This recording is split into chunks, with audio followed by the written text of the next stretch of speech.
చూశారు కదా, శ్రమే మనిషికి అసలైన ఆయుధం. అదే గొప్ప గుప్తనిధి.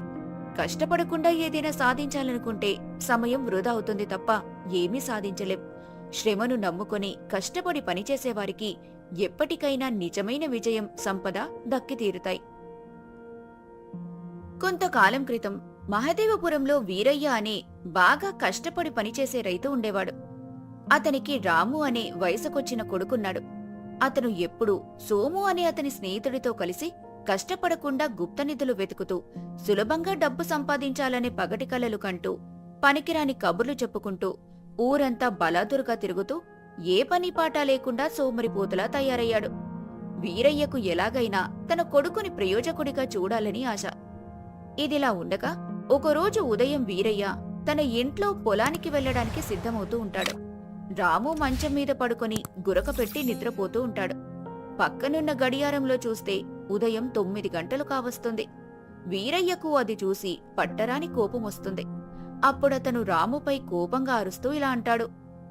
ఒరే రాము, లేవరా, సూర్యుడు నడినెత్తుకొచ్చాడు. ఇంకా గురికేంట్రా? నా కర్మ కాకపోతే ఇలాంటి సోమరిపోతు కొడుకు పుట్టాడేంటి? ఊర్లో నీ వయసు కుర్రాళ్ళంతా పొలాలకు వెళ్లి వాళ్ల తల్లిదండ్రులకు చేదోడు బాదడుగా ఉంటున్నారు. నువ్వేమో మంచానికి ఎత్తుకుపోయావు. అప్పుడు రాము మంచంపై నుంచి లేచి బద్ధకంగా తన కళ్ళు నులుముకుంటూ చిరాకుగా ఇలా అంటాడు. ఏంటి నాన్న, ఉదయాన్నే మొదలుపెట్టావు? ప్రశాంతంగా నిద్ర కూడా పోనివ్వవా? ప్రశాంతంగా నిద్రపోవడానికి నువ్వేమైనా కష్టపడేసిపోయావరా? పగలు రాత్రి ఎప్పుడు ఆ మంచం మీద పడుకుని పగటి కలలు కావడం తప్ప ఏమైనా పని చేస్తున్నావా? ఆ పొలం పని చేస్తే ఏమొస్తుంది నాన్న? ఏడాదంతా ఎండనక వాననక కష్టపడి బురదలో కూరుకుపోతే వచ్చే ఆ 4 రూపాయలతో జీవితాంతం ఇలా పూరి గుడిసెలోనే బతకాలి.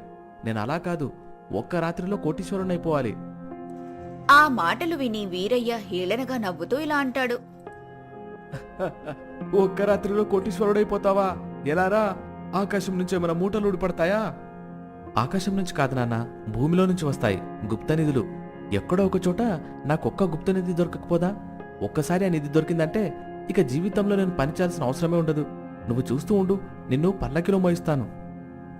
అది విని వీరయ్య నిరాశగా తన తల కొట్టుకుంటూ ఇలా అంటాడు. ఒరే వెధవా, నీ పిచ్చి పాడుగాను. కష్టపడకుండా వచ్చేదేది నిలవద్రా. ఈ పగటి కలలు కనడం మానేసి నాతో పాటు పొలానికి రా. కనీసం బతకడం ఎలాగో తెలుస్తుంది. ఆ మాటలకు విసుగు చెంది రాము కోపంగా ఇలా అంటాడు. నేను పొలానికి రాను. ఇంతదాకొచ్చింది కాబట్టి చెప్తున్నాను విను. నా అదృష్టాన్ని వెతుక్కుంటూ నేను వెళ్తాను. నిధి దొరికేదాకా నేను ఇంటికి రాను అని చెప్పి రాము అక్కడ్నుంచి విసురుగా వెళ్ళిపోతాడు. అది చూసి వీరయ్య బాధపడుతూ ఆలోచనలో పడిపోతాడు. అలా వెళ్లిన రాము ఊరి చివరన ఉన్న మర్రి చెట్టు కింద పడుకొని ఉన్న తన స్నేహితుడు సోము దగ్గరికి వెళ్తాడు. సోము ఆ చెట్టు కింద పడుకొని కళ్ళు బారుగా తెరిచి ఆకాశం వైపు చూస్తూ ఏదో ఆలోచనలో ఉంటాడు. అప్పుడతనితో రాము ఇలా అంటాడు. ఏరా సోము, ఎంతసేపు ఇలా ఎదురు చూడాలి? ఆ గుప్తనిధి ఎక్కడుందో ఏంటో. మనం ఎప్పుడు కోటీశ్వరులో అవుతామో ఏమో. నాకు కూడా విసుగొస్తుంది రాము. రోజు రాత్రిపూట అడవిలోకెళ్ళి గుప్తనిధుల కోసం తవ్వకాలు జరిపి నా చేతులు కాయలు కాశాయి. ఒక్క రాగి నాణెం కూడా దొరకలేదు. మన అదృష్టం ఎప్పుడు మారుతుందో ఏంటో. ఎలాగైనా మనం ఇద్దరం కలిసి ఏదైనా ఒక పెద్ద నిధి కనిపెడితే చాలు. దాన్ని సగం సగం పంచుకుందాం. అప్పుడు మనల్ని ఎప్పుడు ఏమీ అనలేడు. అవునరా, మా నాన్న అయితే రోజు పొలం పనికి రమ్మని ప్రాణాలు తోడిస్తున్నాడ్రా. ఎలాగైనా మనం త్వరగా గుప్తనిధిని కనిపెట్టాలి. ఇదంతా చెట్టు వెనుక ఉన్న ఒక సాధువు వింటూ ఉంటాడు. ఆయన నెమ్మదిగా వారి దగ్గరికొచ్చి ఇలా అంటాడు. నాయనలారా, మీ సమస్యకు నా దగ్గర పరిష్కారం ఉంది. మీరు అనుకుంటున్న గుప్తనిధి ఎక్కడుందో నాకు తెలుసు. ఆ మాటలు విని ఆశ్చర్యపోతూ రాము ఇలా అంటాడు. పరిష్కారమా? మీరెవరు స్వామి? గుప్తనిధి ఎక్కడుందో మీకెలా తెలుసు? నేను హిమాలయాల నుంచి వచ్చాను నాయనా. నా తపస్సు శక్తితో ఎక్కడ ఏముందో ఇట్టే చెప్పగలను. మీరు కోటీశ్వరులు కావాలన్న మీ కల నెరవేరుస్తాను. అది విన్న సోము ఎంతో ఆతృతతో ఇలా అంటాడు. నిజంగానా స్వామి? అయితే తొందరగా చెప్పండి స్వామి, ఆ నిధి ఎక్కడుంది? మేమిప్పుడే వెళ్ళి తవ్వి తీసుకుంటాం.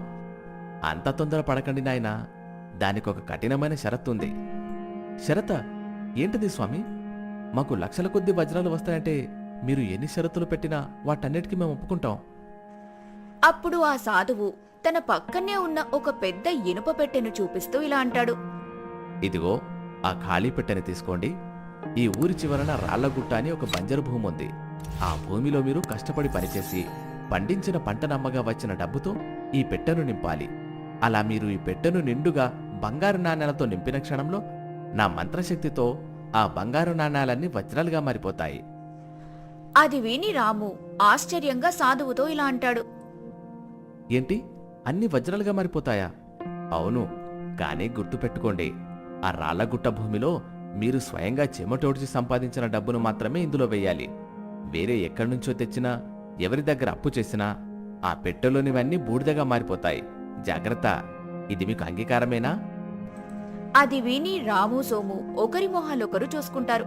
అప్పుడు సోము ఎంతో ఆశగా రాముతో ఇలా అంటాడు.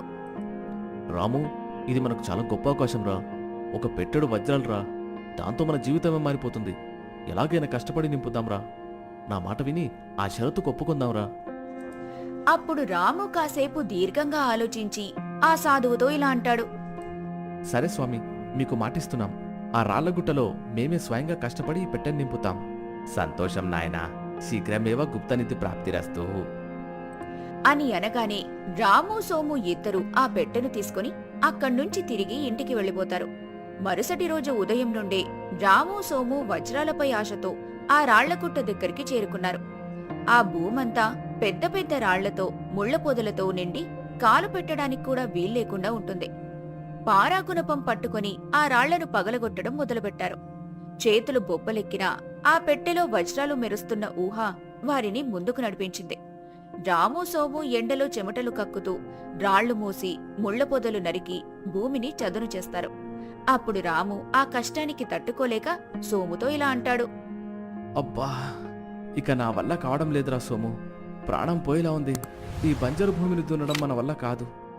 ఓపిక పట్టురాము, ఆ పెట్టె నిండా వజ్రాలు. ఊహించుకో, ఒక్కసారి ఆ వజ్రాలు మన చేతికొస్తే ఈ కష్టమంతా మర్చిపోతాం అని సోము చెప్పడంతో రాము మళ్లీ తన ఒంట్లోని ఓపికనంతా కూడగట్టుకుని పనిచేయటం మొదలు పెడతాడు. అలా నెలలు గడిచాయి. రాళ్లగుట్ట కాస్త చదునైన పొలంగా మారింది. ఎంతో దూరం నుండి బిందెలతో నీళ్లు మూసుకొచ్చి పోశారు. విత్తనాలు చల్లారు. 6 నెలలు తిరగకుండానే వారి కష్టానికి ప్రతిఫలంగా తొలిసారిగా పంట చేతికొచ్చింది. ఆ పంటను సంతలో అమ్మగా వారికి 100 బంగారు నాణేలొచ్చాయి. వాటిని ఆ సాధువిచ్చిన పెట్టెలో వేసి ఎంతగానో సంతోషిస్తారు. అప్పుడు సోము ఇలా అంటాడు. చూసావా రాము, మన కష్టానికి ఫలితం 100 నాణేలు వచ్చాయి. కాని వాటితో కేవలం పెట్టెలో అడుగు భాగం మాత్రమే నిండింది. అవునరా, ఈసారి మరింత కష్టపడదాం. సంవత్సరానికి 3 పంటలు పండిద్దాం. అప్పుడే పెట్టె తొందరగా నిండుతుంది. అలా వాళ్లు వజ్రాలపై ఆశతో మొదలైన వారి ప్రయాణం నెమ్మదిగా పని పట్ల అంకితభావంగా మారింది. మొదటేడాది 100 నాణేలు సంపాదించిన వారు 2వ ఏడాది పగలు రాత్రి కష్టపడి 500 నాణేలు సంపాదించారు. ఇక 3వ ఏడాది రాత్రింబవళ్లు తమ రక్తాన్ని చెమటగా మార్చి ఆ ఊర్లోనే అత్యధిక దిగుబడి సాధించి మిగిలిన నాణేలను కూడా సంపాదించారు. రాము సోము ఇద్దరూ అత్యంత సంతోషంగా పెట్టెలో చివరి నాణేలు పోస్తారు. పెట్టె అంచుదాకా నిండిపోతుంది. అప్పుడు రాము ఎంతో సంతోషంగా ఇలా అంటాడు. సోము, చూసావా, పెట్టె నిండిపోయిందిరా. ఇన్నాళ్ల మన కష్టం ఫలించింది. ఇప్పుడు ఈ బంగారు నాణేలన్నీ వజ్రాలుగా మారిపోతాయి. మనం కోటీశ్వరులమైపోయాం. అవునరా, ఆ సాధువు కోసం కబురు పంపుదాం అని వారిద్దరూ అనుకుంటూ ఉండగా అప్పుడే ఆ సాధువు మరియు రాము తండ్రి వీరయ్య చిరునవ్వుతో అక్కడికి కలిసొస్తారు. ఆ సాధువును చూసిన రాము ఎంతో ఆశతో ఇలా అంటాడు. రండి స్వామి, రండి. మేం మీ దగ్గరికే బయలుదేరుతున్నాము. ఇంతలో మీరే వచ్చారు. మీరు నిజంగా సర్వంతర్యామి. ఇదిగో, మీరు చెప్పినట్లే మేం మా చెమటోడ్చి ఈ పెట్టెను బంగారు నాణాలతో నింపాము. ఇక మీ మంత్రదండంతో వీటిని వజ్రాలుగా మార్చేయండి. అప్పుడు ఆ సాధువు నవ్వుతూ తన గడ్డం జుట్టు తీసేస్తాడు. అది చూసి రాము సోము ఇద్దరూ ఒక్కసారిగా కంగుతింటారు. ఆ సాధువు మరెవరో కాదు, ఆయన ఆ ఊరి సర్పంచ్ అని వాళ్లకు అప్పుడే అర్థమవుతుంది. అప్పుడు వాళ్ళిద్దరూ ఆశ్చర్యంతో ఇలా అంటారు. సర్పంచ్ గారు మీరా? అంటే ఆ సాధువు మీరేనా? అవునరా రాము, ఆ నాటకమాడించింది నేనే. నాన్న, నువ్వా? ఎందుకు మమ్మల్ని ఇలా మోసం చేశావు? అంటే ఆ వజ్రాల మాట మొత్తం అబద్ధమా? మేమిన్ని రాత్రులు పగళ్ళు పడిన కష్టం వృధానేనా? ఒరే సన్నాసులారా, మేం మిమ్మల్ని మోసం చేయలేదురా. మీ కళ్ళు తెరిపించామంతే. వజ్రాలు వస్తాయనే ఆశతో మీరిద్దరూ ఈ 3 ఏళ్లు ఎంత కష్టపడ్డారో చూసారా?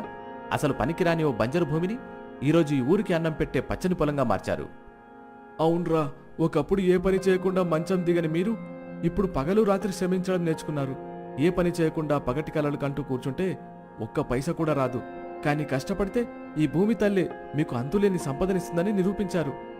ఇప్పుడు మీరే ఆలోచించి చెప్పండి, అసలు ఉందో లేదో తెలియని గుప్త నిధులు గొప్పవా, లేక మీరు చెమటోడ్చి పండించిన ఈ పచ్చని పొలం గొప్పదా? ఆ పెట్టెలో డబ్బు ఏదో ఒకరోజు కరిగిపోతుంది, కానీ మీరు నేర్చుకున్న ఈ పని, మీరు తయారు చేసిన ఈ పొలం జీవితాంతం మీకు తరగని నిధిని ఇస్తూనే ఉంటాయి. ఆ మాటలకు రాము ఇన్నాళ్ళు తను చేసిన తప్పేంటో తెలుసుకుంటాడు. అప్పుడతను కన్నీళ్లతో తన తండ్రితో ఇలా అంటాడు. నన్ను క్షమించు నాన్న, కష్టపడకుండా వచ్చే ఏదీ శాశ్వతం కాదని, శ్రమకు మించిన గుప్తనిధి ఈ లోకంలోనే ఏదీ లేదని ఈరోజు నాకు స్పష్టంగా అర్థమైంది. ఇన్నాళ్ళు పగటి కలలు నా భవిష్యత్తును నాశనం చేశాయి, కానీ నేనిక నుంచి ఇలా కష్టపడి సంపాదిస్తాను. నువ్వు నాపై పెట్టుకున్న నమ్మకాన్ని ఇంకెప్పుడు వ్యర్థం కానివ్వన్నానా? అవును సర్పంచ్ గారు, ఇక ఆ వజ్రాల మీద మాకు మోజుపోయింది. మా కష్టాన్ని నమ్ముకొని జీవితాంతం ఇలాగే ఈ పొలంలో బంగారం పండిస్తాం. ఆ రోజు నుండి రాము సోములు ఇద్దరూ పగటి కలలు కనటం మానేసి తమ శ్రమను నమ్ముకున్నారు. కష్టపడి పనిచేసి 10 మందికి ఆదర్శంగా నిలిచి ఆ ఊర్లోనే గొప్ప రైతులుగా సిరి సంపన్నులుగా ఎదిగారు. చూశారు కదా, శ్రమే మనిషికి అసలైన ఆయుధం. అదే గొప్ప గుప్తనిధి. కష్టపడకుండా ఏదైనా సాధించాలనుకుంటే సమయం వృధా అవుతుంది తప్ప ఏమీ సాధించలేం. శ్రమను నమ్ముకొని కష్టపడి పనిచేసేవారికి ఎప్పటికైనా నిజమైన విజయం, సంపద దక్కి తీరుతాయి.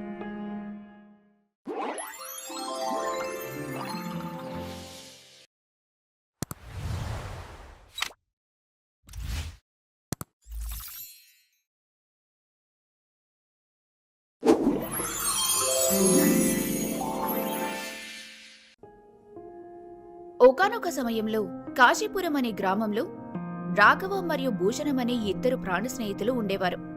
వాళ్ళిద్దరినీ చూసి ఊరంతా రామలక్ష్మణులు అని అనుకునేవారు. రాఘవ చాలా నిజాయితీపరుడు, అమాయకుడు. భూషణం మాత్రం పైకి మంచివాడిలా కనిపించినా లోపల చాలా స్వార్థపరుడు. రాఘవకు ఒక చెల్లెలుంది.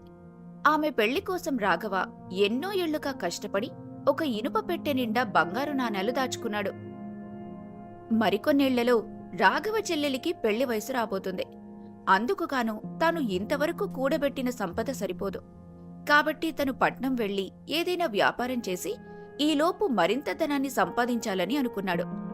అయితే తాను ఊర్లో లేనప్పుడు తను ఇప్పటివరకు కూడబెట్టిన సంపదను భద్రపరచడానికి తన ప్రాణమిత్రుడైన భూషణాన్ని ఇంటికి పిలిచి తనని కూర్చోబెట్టి రాఘవ ఇంట్లోకి వెళ్లి తను బంగారు నాణాలు దాచిన ఆ పెట్టెను తన ముందుకు లాక్కొచ్చి భూషణంపై ఎంతో నమ్మకంతో అతనితో ఇలా అంటాడు.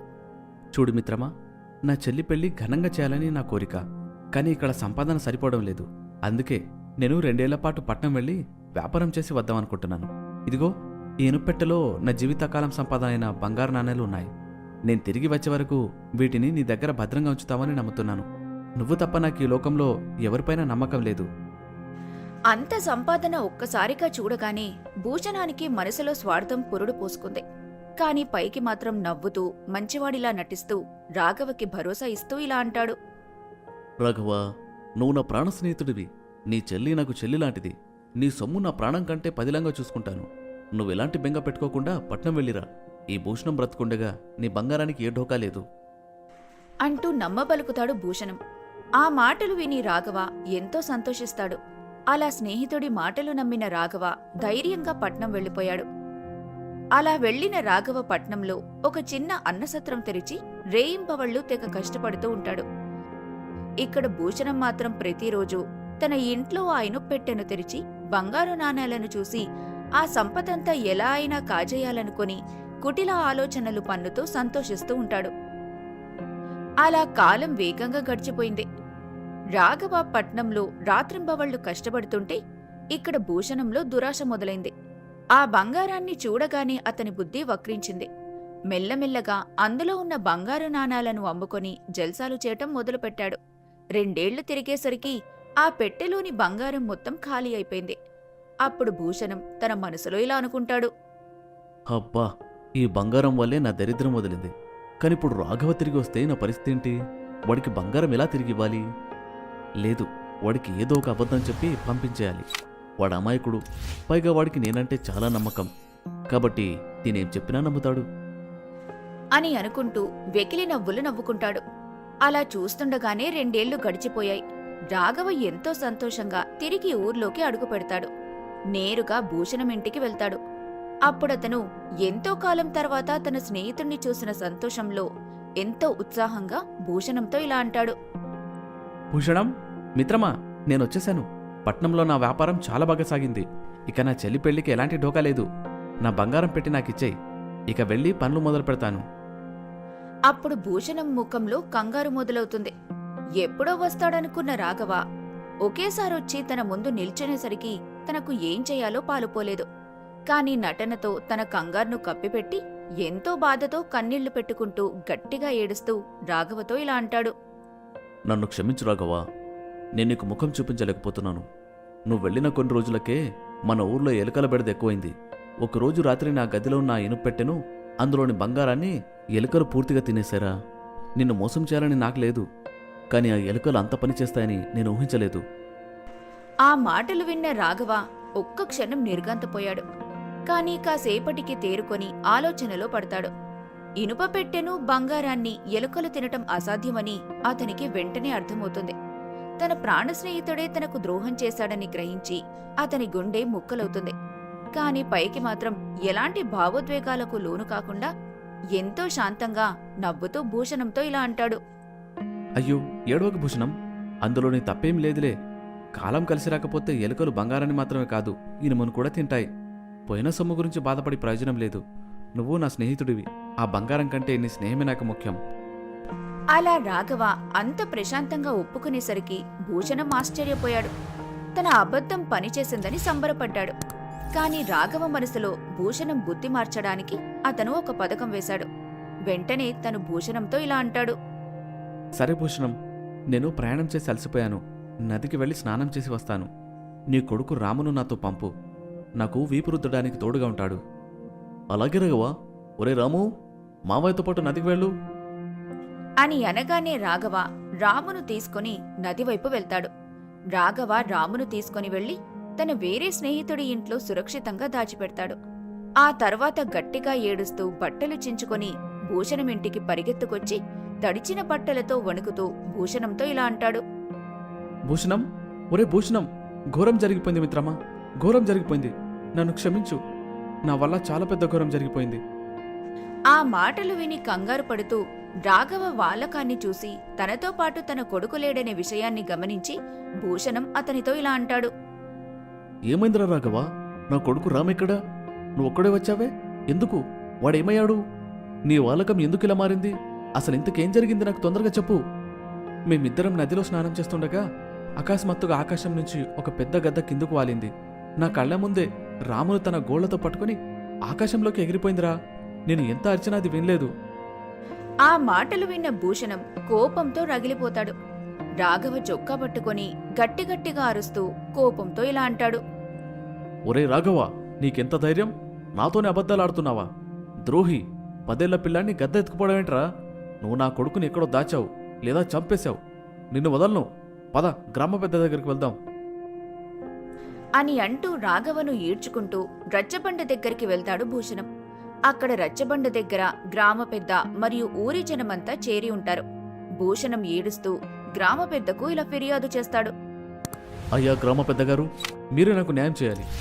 వీడు నా ప్రాణ స్నేహితుడు అనుకున్నాను, కానీ నా కొడుకుని మాయం చేశాడు. గద్ద ఎత్తుకుపోయిందని పచ్చి అబద్ధాలాడుతున్నాడు. వీడిని కఠినంగా శిక్షించి దయచేసి మీరే ఎలాగైనా నా కొడుకుని నాకు ఇప్పించండి. అప్పుడు ఆ గ్రామ పెద్ద కోపంగా రాఘవ వైపు చూస్తూ ఇలా అంటాడు. ఏమయ్యా రాఘవా, భూషణం చెప్తున్నది నిజమేనా? 10 ఏళ్ల పిల్లాడిని ఒక పక్షి ఎత్తుకుపోవడం ఏంటి? ఈ సృష్టిలో ఎక్కడైనా ఉందా? ఎందుకు ఇలాంటి అబద్ధాలు చెప్తున్నావు? అప్పుడు రాఘవ ఎంతో వినయంగా గ్రామ పెద్దతో ఇలా అంటాడు. అయ్యా, మీరన్నట్టు 10 ఏళ్ల పిల్లాడిని గద్ద ఎత్తుకుపోవడం అసాధ్యమే. కానీ 5 కిలోల ఇనుప పెట్టెను, అందులోని బంగారాన్ని ఎలుకలు తినేయడం సాధ్యమైనప్పుడు ఈ గ్రామంలో 10 ఏళ్ల పిల్లాడిని గద్ద ఎత్తుకుపోవడం ఎందుకు సాధ్యం కాదయ్యా? అది వినగానే ఊరి జనం ఒక్కసారిగా ఆశ్చర్యపోతారు. అప్పుడు గ్రామ పెద్దకు ఈ సమస్యలో ఏదో ఒక తిరకాసుందనే విషయం అర్థమవుతుంది. అప్పుడు ఆయన రాఘవతో ఇలా అంటాడు. రాఘవా, అసలేం జరిగిందో వివరంగా చెప్పు అని అనగానే రాఘవ జరిగిందంతా గ్రామ పెద్ద మరియు ఊరి జనాలందరి ముందు పూసగుచ్చినట్టు వివరిస్తాడు. భూషణం తన బంగారాన్ని ఎలా దిగమింగాడో, ఎలుకలు తిన్నాయని ఎలా అబద్ధమాడాడో అంతా వివరిస్తాడు. అది విన్న గ్రామ పెద్ద పట్టలేనంత కోపంతో భూషణం వైపు చూస్తూ గట్టిగా ఇలా అంటాడు. ఛీ, నీది ఒక బ్రతికైన భూషణం. నిన్ను ప్రాణంగా నమ్మిన స్నేహితుడికే ద్రోహం చేస్తావా? నువ్వు చేసిన ఈ నీచపు పనికి ఇదిగో ఇదే నా తీర్పు. సాయంత్రంలోగా రాఘవ బంగారం అతనికి తిరిగి ఇవ్వకపోతే మీ ఇంటిని జప్తు చేసి దాన్ని రాఘవకు అందేలా చూసి నిన్ను నీ కుటుంబాన్ని వీధికిడ్చి ఊరు నుంచి బహిష్కరించి కారాగారంలో పెట్టిస్తాను, జాగ్రత్త. ఆ తీర్పు విని భూషణం తన తప్పు బయటపడటంతో ఊరి జనాలందరి ముందు సిగ్గుతో తలదించుకుంటాడు. భయంతో వణికిపోతాడు. అప్పుడతను తను చేసిన తప్పుకు రాఘవ కాళ్ల మీద పడి ఏడుస్తూ ఇలా అంటాడు. నన్ను క్షమించు రాఘవ. నాలో ఉన్న దురాశ నా కళ్ళు మూసేసింది. స్నేహం విలువ తెలియక నీకు ద్రోహం చేశాను. నా దగ్గరున్న పొలం అమ్మి నీ బంగారం మొత్తం నీకిచ్చేస్తాను. మీ చెల్లెలి పెళ్లికయ్యే ఖర్చు కూడా మొత్తం నేనే భరిస్తాను. దయచేసి నా కొడుకు నాకివ్వు. అది విన్న రాఘవ భూషణాన్ని పైకి లేపి అతనితో ఇలా అంటాడు.